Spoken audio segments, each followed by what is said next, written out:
పచ్చి రొయ్యలు, కోడిగుడ్డు పరోటా ఎప్పుడైనా తిన్నారా? హాయ్ హలో గైస్, వచ్చేసా మీ ముందు కొత్త వీడియో తెచ్చేసా. ఈరోజు వీడియో వచ్చేసి ఏంటంటే, నాగాలంక నుంచి తెప్పించిన రొయ్యలు అయితే క్లీన్ చేసి పెట్టుకున్నా కదా, ఆ రొయ్యలతో ఇప్పుడైతే మనం కోడిగుడ్డు పరోటా రొయ్యలు ఫ్రై చేద్దాం రండి. ముందుగా అయితే క్లీన్ చేసి పెట్టుకున్న రొయ్యల్లో కుస్తంత ఉప్పు అలాగే కుతంత పసుపు వేసి ఉడకబెట్టాలి.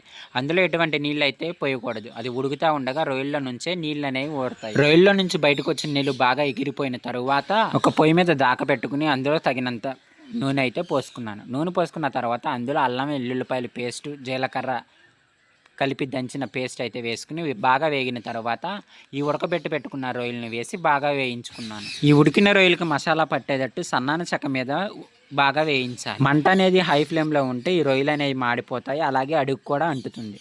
ఈ విధంగా వేగిన తర్వాత అందులో తగినంత పసుపు వేసి అలాగే కారం కూడా వేసి ఆ రొయ్యలకు బాగా పట్టేటట్టు బాగా వేగనివ్వాలి సన్నని మంట మీద. ఈ విధంగా బాగా కలుపుకుంటూ బాగా వేగనిచ్చిన తర్వాత కారం పచ్చి వాసన అనేది పోతుంది.